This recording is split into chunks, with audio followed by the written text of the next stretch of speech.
I mean, that's definitely better than before, but it's still generally leaning relatively young. Yeah, I guess think this so. feels a little bit more middle of the road. For a core of your team, these are their experienced players, 26, almost 27. I mean, sounds about right, but I think we're at the middle of the pack there when it comes to age. The Cowboys core, according to ESPN, is a display of why we are a true and a Super Bowl contender, but some people are saying in ESPN that we're underrated as a Super Bowl contender, believe it or not. Dak, they're saying, of course, is not Patrick Mahomes, Aaron Rodgers. They actually throw in their Josh Allen level. But they said he's supported by Defensive Player of the Year and Micah Parsons, a star number 1 receiver, and CeeDee Lamb, and a future Hall of Fame offensive lineman, and Zach Martin. And no player has more interceptions over the past 2 years than Trayvon Diggs with 14. So this is how they got it with their core, and the core ended up with being 26.8 years old. And the core is ranked 6th in the NFL, if you want to put some of those analytical power rankings. But this is where these guys come into play, the 2 new people we hired. And again, let me get back to John Park, because it's important to note, guys, came from the Colts, and he's a rising star. And again, in the analytics community, he's a god. But in the football analytics community, he's a big time, probably the biggest rising star in the analytics community, in the football analytics community. So the Cowboys were able to pay this guy and draw him away from the Colts and, move him into the Director of Strategic Football Operations. That's his title, John Park. And that's great. We talked about him in major detail the other day when he signed, like 2 weeks ago. But we added somebody new today, guys, and there's a lot of raving about this new analytics superstar. And there she is. Yes, I said she, guys. Sarah Malipali. All right? I think I'm saying her name right. Malipali joins the Cowboys with the title of a strategic football analyst. So she's now she's under John Park, and they are now working as like a superstar analytical crew here, guys. So she is now second in command when it comes to the Cowboy analytics department. These are 2 very well-respected, sought after analytics experts. Now, Sarah Malipali comes from the Ravens, Baltimore Ravens. All right, she had been a player personnel analyst for the last 4 years there. She was one of a handful of analysts, the staffers there that were hired in Baltimore after the 2018 season, and they were trying to revamp their, one of the at the time, even now, but back then they were still one of the most analytically inclined franchises in the NFL. So they were already leaning heavy in 2018 towards analytics. And after that 2018 season, they added another powerhouse in the Sarah Malipali. So here's the thing, guys. The Ravens had gone in that span with her 43 wins, 23 losses. Fantastic numbers there. And they had 3, of course, postseason trips. And a lot of people are saying after these years with Baltimore, how important are analytics? A lot of people started giving a little bit more credence to the analytics world. And you can see the Cowboys, obviously, we are now hiring. We hired both these superstars in the analytics world. So Malipali comes over from the Ravens.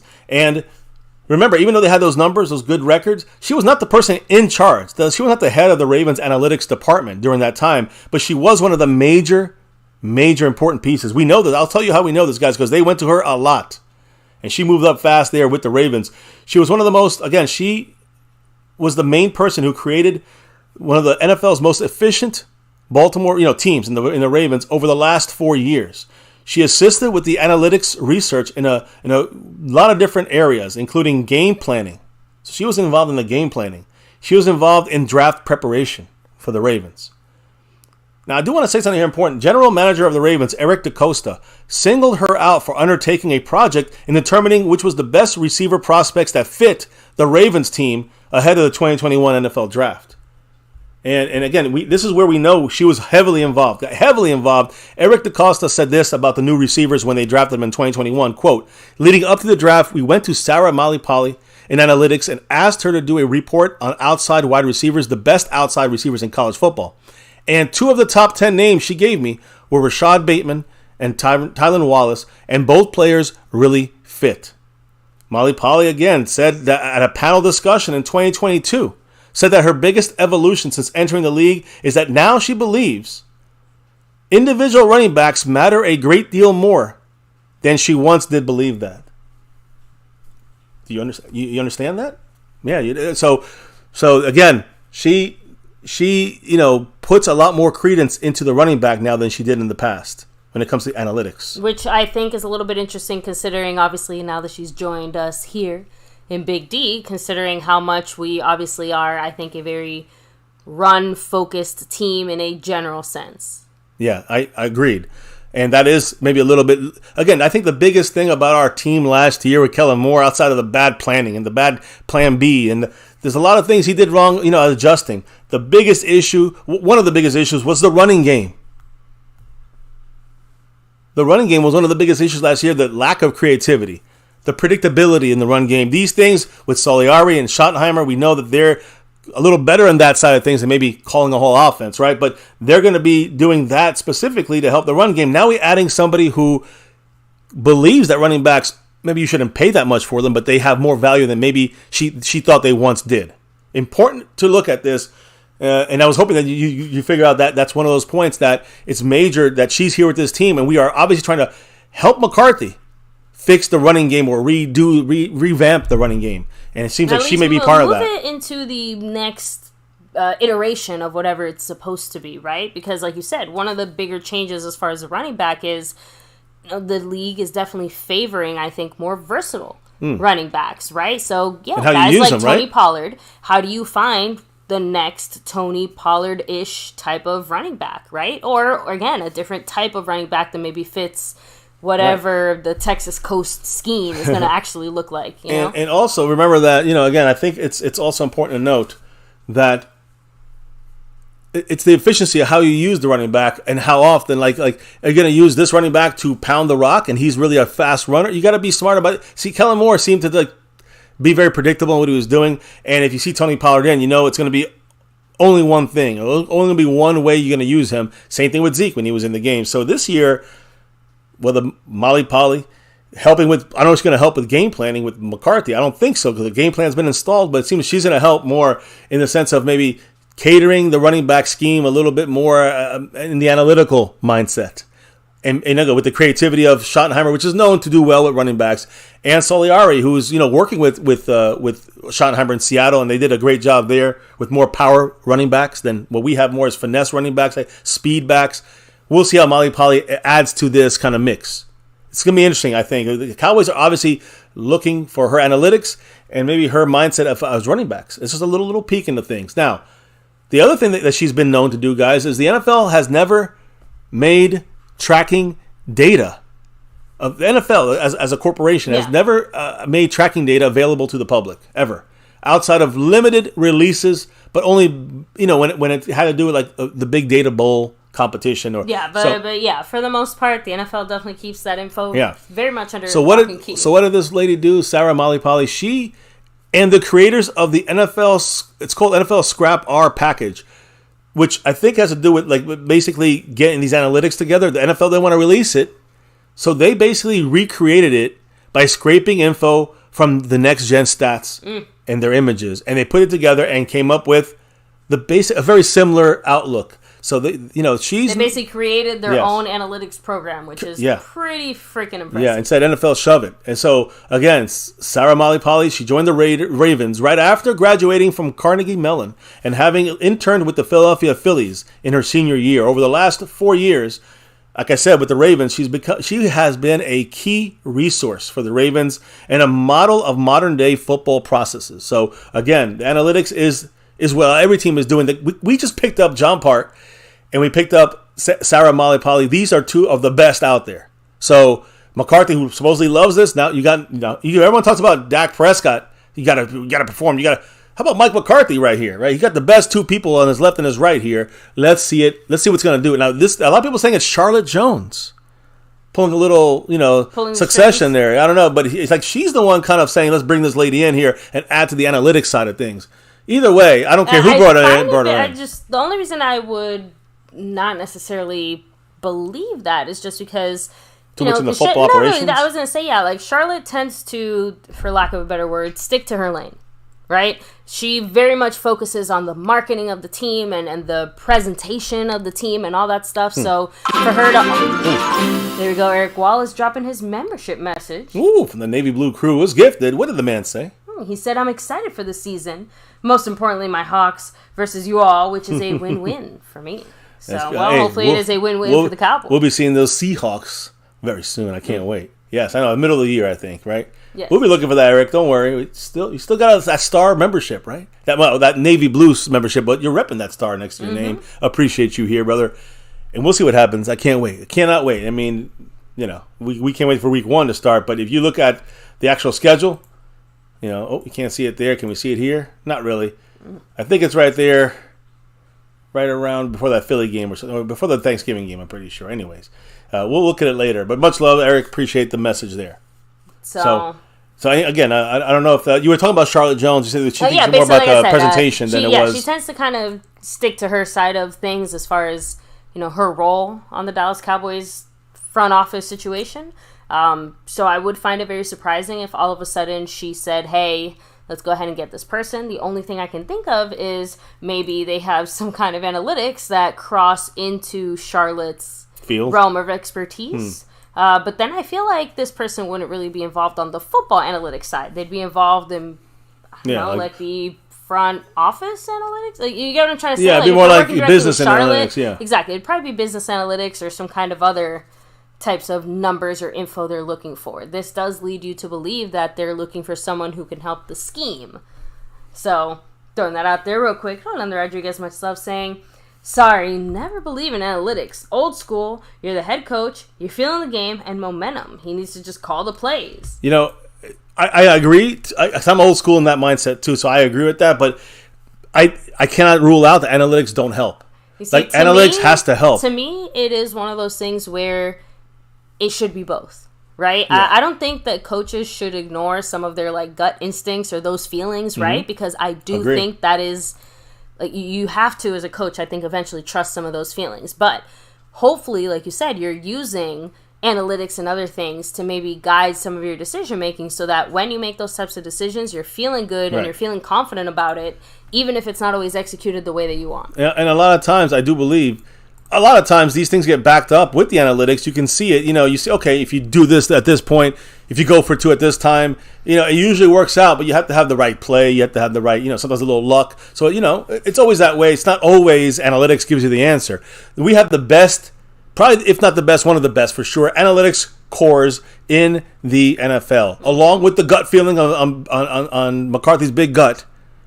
And I trust it. I want to see it being used, but also don't mind the analytics guiding his view of what he may choose next. Agreed. He knows that, okay, maybe it's good to go for 2, but this time he's going to go for 1. He bucks the system sometimes. Sometimes he just goes analytics. Now, here's the thing, Rolando. I'm with you in most of this. I hope he doesn't go overboard. If we remember him, what did he say a lot, McCarthy? A lot of it's like what the analytics tells you. So he's probably going to go all-out analytics. If I can't control that. I don't really like that. Look, but the point is he's going to go all-out analytics. He's got the best 2 people that you can have there. If they don't work, then it's a problem with McCarthy more than it is the analytics. No, I have to agree, but that also sets you up to be in a possibly delicate situation. That's all. So, anyway, back to you, baby. Possibly delicate situation? Explain. I mean... No, you just said it possibly...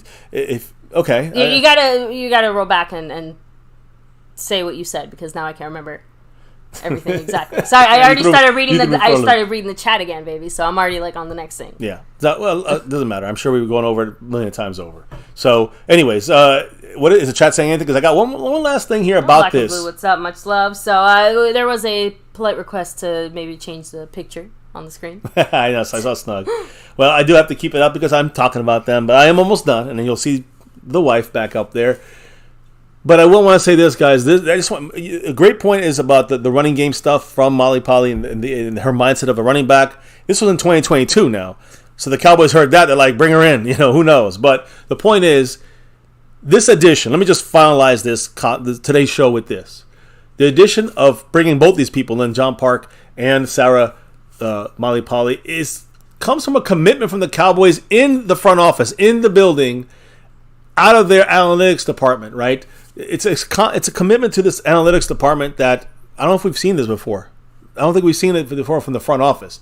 And it's something that McCarthy, that's why he still popped up on that screen there, guys. That's something that McCarthy has talked about literally the day he was hired.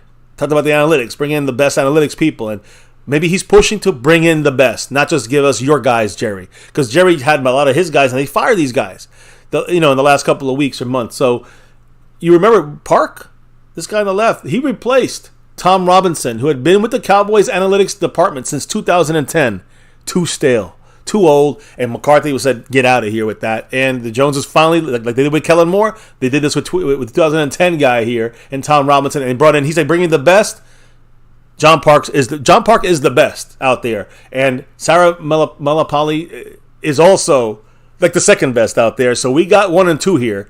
And they're going out there in the analytics side of things to guide McCarthy, guns blazing. So, again, this hiring of Park, you see on the left, offered a feeling of a more modern approach to integrating the analytics into the football decision-making. You guys understand what I'm saying? So when you had Tom Robinson, it was like, this is analytics, and you had, like, this is the football side, and you just really mix it. You got reports, and it didn't mix into the players. Never the twain shall meet. Yeah, now it's different. Now the Cowboys are making a concerted effort here with Park, with his style of doing things, of a modern approach of integrating the analytics and mixing it in with the football decision-making. This might help guide McCarthy a little bit more. Sometimes you see him fumfering around with the flag, challenge this, no. He made some bad calls and Kellen Moore's dumb plays. I'm just saying, like, he wasn't always in control either. He was getting used to it. He better have his shit now together. So now by bringing in Park, by bringing in someone of Molly Polly's reputation, this sends a clear message that the Cowboys are serious about having football analytics, whether we like it or not, Rolando. And I'm kind of with you on this, but the Cowboys are saying this to us. They are serious about football analytics, and it goes beyond the coaches on the staff who even have analytical backgrounds for this. Guys, the Cowboys are not going to go all in on analytics. That's the good thing, Rolando Rodriguez. The Cowboys are going to just take more of a guided approach. They're not going all in because you look at the Ravens, they went all in. Like, they just went all analytics, no gut. John Harbaugh talked about that. He's like, sometimes I want to have my gut to make a play, but analytics tells me different. So the thing is, we're not doing that. But we're definitely teetering to a little more, I would say, a better integration of analytics into football decision making, and that maybe seems to be some of the issues we have with the analytics in general. An outdated system, now a more modern approach. So we'll see if this works. I don't know, but we have the two best people to do that here in Dallas now. The Cowboys not going all in like the Ravens did 4 years ago when they hired her. Back 4 years ago. But this is a sizable shift for the Cowboys as we look to break this long-lasting streak of getting knocked out in the divisional round or earlier in the playoffs. We got to get to the conference championship and Super Bowl and win it and get that 6 and beyond. So, as I finish my rant, again, congratulations to both these fantastic analytics individuals. Hopefully they will help Mike McCarthy see the light a little bit more, right? In the chat, it definitely seems like most of you guys lean more against the analytics than for them, right? How about an integration of these things? I'm just saying, like, the Cowboys going to do it. I'd rather have an integration than go all in on analytics. We're having a better integration than we had in the last 4 years here. 3 years of McCarthy. I'm just saying that's what it feels like. I mean, I agree because, like I kind of said before, I think that coaches should trust some of those instincts, even if it does sometimes go against the analytics. And I do think McCarthy, specifically last year, I think went by the analytics almost a little too much, or at least in 1 or 2 instances. I have the feeling that in retrospect, he's looking back on that now and wishing he had gone in a different direction. But, if he had better analytics professionals, he might have made a clearer... I was just about to say, I imagine that, either getting more or different, or... The point is, like you said, having these kind of analytic powerhouses, so to speak, will hopefully allow McCarthy to feel more confident in some of those decisions now instead. That's the way I personally see it, right? So, I get Jourdan Rodriguez also throwing out there, the head coach is going to get fired if he only believes in analytics and going for it on 4th down. And that's my point. I truly think that something was missing between the analytics department and McCarthy the last couple of years. Maybe something was a hiccup there. Maybe it's less analytics on McCarthy and more the analytics with Kellen Moore's offense. That's another great point. Maybe there was a bit of a disconnect there. Now, but why we hire a new guy and 2 new people? Because again, the offense is moving in a different direction. So no surprise, our analytics department might move in that direction as well. So I think the Cowboys wanted to make sure. I think that Mike McCarthy wanted to make sure he's gonna go out. He's gonna go out this year and lose his job at the Cowboys. I think he wanted to make sure he did it with the best analytics crew that can. Again, I think it's not an all in on analytics. It's not like the Ravens. It is a guidance. He doesn't want. Would you rather have him guided by Tom Robinson, who's obviously failed over a decade when it comes to analytics, or would you rather him guided by the best guys in the league, the best people in the league? Let me put it that way. These two are the best in the league. So if I'm happy about the fact that he's still good, whatever he's doing is going to stay about the same, but he's using better guides. That's a plus. That's a check mark. That is a good thing, not just for McCarthy, but for the entire organization in the future. Other coaches might use them more. Other coaches might use them less. But the point is, we will have the best. When you go to the analytics department and say, tell me about this other team we're playing, give me some breakdowns on this, and that. That group, our guys, our core of analytics department people, staff, are going to bring you the best results than anybody else than we had in the past. So that is give the coaches the best chance to make a better decision. And maybe integrating things a little bit better in play calling is exactly what this freaking team needs. And again, I'm not saying that's the answer. I'm just saying there seemed to be a lot of messing up by McCarthy trying to look at the analytics and looking through his papers and shit when he wasn't installed the plays. It was Kellen Moore's system. It was a different group of analytical, people at the head of the Cowboys. Now it's his people. Now it's the best of the people. And now it's his installed offensive scheme that he knows backwards, forwards, side to side. So I'm just saying, I think that whole thing there is where you cannot be mad about this. That we're not. Again, I might be a little bit more mad if we were going to use these new people as the focal point of our offense going forward. We're not. We replaced the old shitty guides with new, modern, smarter guides. That's what I'm down with. I'm down with that. So, and again, I imagine part of this too is maybe like the way that the offense all kind of comes together, if that makes sense. Like I said. True. There's obviously a specific interest in the run game. So to me, that is where I think we have to keep a closer eye on. And it really brings up some interesting questions, I think, in regards to our backups as well. Just because, again, analytically speaking, I think it's very easy to see how Tony Pollard can contribute, fits into the offense, all these other things. But what about the rest of the backs? Well, do they integrate themselves as easily, even though they're doing different things? The analytics might say differently. We'll know from them soon. I think they're going to end up like glorified fullbacks, personally. And I'm being straight up. I'm having a hard time seeing it another way. I also think our tight ends are going to be blocking more than they ever have before. So it's not a bad thing. It's not a good thing. It's just what I am expecting, and hopefully it is a good thing and brings us some results. So anyway, that's all I have. I just realized, by the way, on my screen that I don't know if I ever showed it before, but I see the little heart. You guys all can hit it right there. Yes. And if you hit the hearts, I don't know who's been hitting it, but if you hit the heart, or I guess there's other pictures there, you can you see it flying in our live stream now. I didn't know that it was live in the live stream. Has it been going on for a while? Okay. I haven't seen that. I haven't noticed it for a few weeks now, I think. Yeah, I haven't seen it for a while, and again, I guess it's very simple to do. I never knew it even existed. So there, look, and it's showing up on our stream. That's pretty cool. 100. So, anyways, there you go. I know people are watching.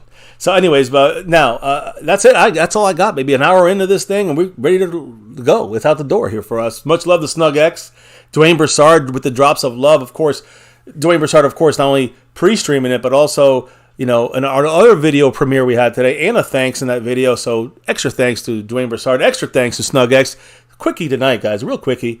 But do appreciate your drops of love over there, your support for the channel. And again, sponsor of the week, Mark Hovsepian, trying to go back-to-back. He is still in first place on the overall board by about 16 over Snug X. Tomorrow's the finale. We shall see. Tomorrow we got the cameras on, guys. Lights, camera, action. It's going to be our last live stream in about, 5 days afterwards, right? We're going to be about 5 days off. We're on a little, mini kind of family, trip, vacation, I guess you could say. So we're going to be not going live. We have some other videos for you guys to see when we're gone throughout this upcoming week. But tomorrow's the last time you're going to see us live for a handful of days. So make sure you join us tomorrow no matter what here. With the cameras on, the finale, we get to crown some champions. That's all I was saying. I got lost track for a second. But Mark Hovsepian, 64 points on the Stream Boss. 13 weeks out of 14 weeks, he's dominating that. Sponsor of the week, trying to go back-to-back because he is the leader on the overall board. And then, of course, guys, don't forget the man with the plan, the man who dropped the biggest drop tonight of love, the king of the Cash App, Snug X in the house. Ooh. We know why. But he's trying to go back-to-back because not only is he, the champ from last week, but he's trying to go for the back-to-back. He's also the leader in the Cash App side. So we'll see. Mark Hopesepi and SnugX battling for the first place spot, battling, for that sponsor week / Cash App crown. Appreciate everybody who gets down here with us on the nightly, watching us in a replay. Comment below, hit the like, all that good stuff. And let's do the shout-outs, baby. Yeah. Let's wrap this baby up. Before I do the shout-outs, though, I do have to take a second to wish all the dads out there a very happy Father's Day. Thank you, baby. And especially Mr. MCF here. A very happy Father's Day. Everybody Appreciate in the chat, it. make sure to give Mr. MCF some fatherly respect. Thank you, guys. Thank you, baby. I appreciate that. So, and hey, if we are My Cowboys Family, somebody's got to be the dad. I guess I'll do it. And it's either that or Jerry Jones. So, Oh, no, I'll do it. I don't know about you, but I think even the chat, I think, is going to pick you. So, by the way, yes, a huge shout out to you, Rolando Rodriguez. Thank you. Much love. Take it easy. He said, the Cowboys will be dreaming about analytics. So it feels like that's what McCarthy's going to be dreaming of for sure. Stephen White, much love. The man himself, the lunatic. Hey, in the rolling house. through, much love. The Dropping lunatic. those emojis. By the way, F drop them Philly. if you got them. Yeah, a lot of people in the membership, drop those emojis. We're switching them up during the season, right? We're gonna whoever we are against, we're going to drop a couple of hateful emojis for the enemy every week. Always. So, Rolando Rodriguez, have a great night. Tommy Montoya, much love. Thomas Garrett, the superior. Garrett, SnugX, representing. Yeah, he's the man right Black now. and Blue TV coming through. Eric Wallace, what's up? In the house. We have Lost in Translation podcast. Much love to you.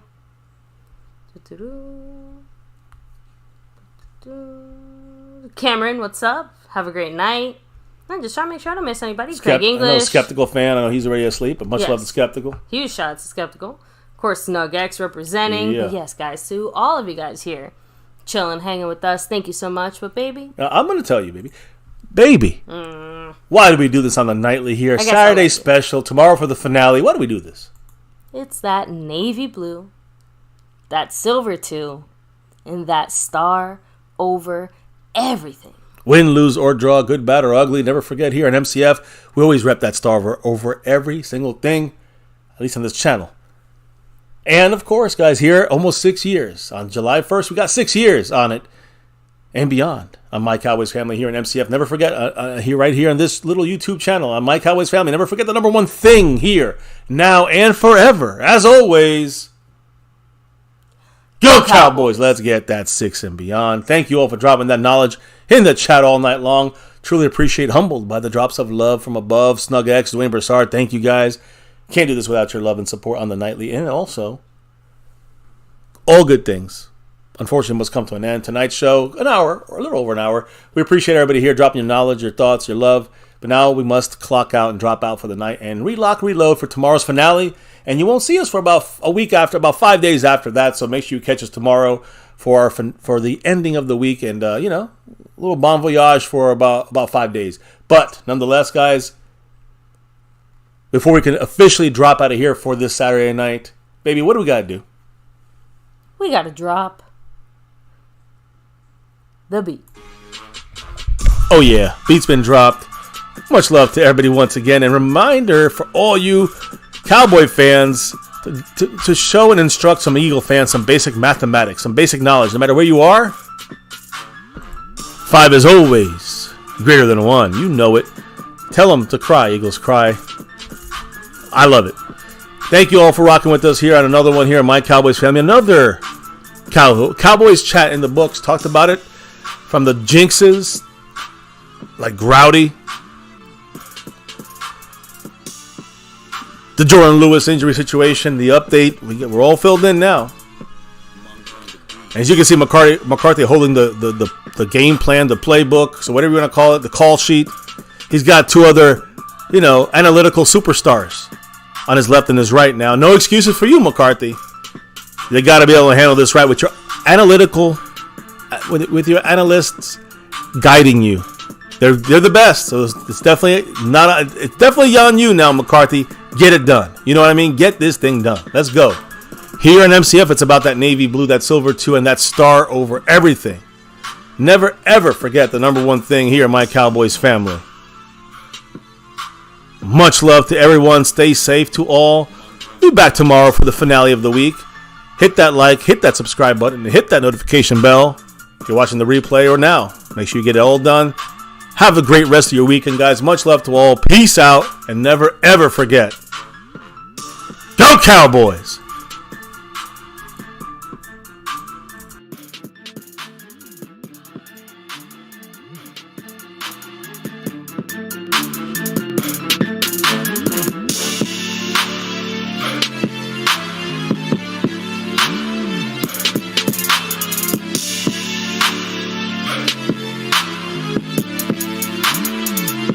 Monk on the beat.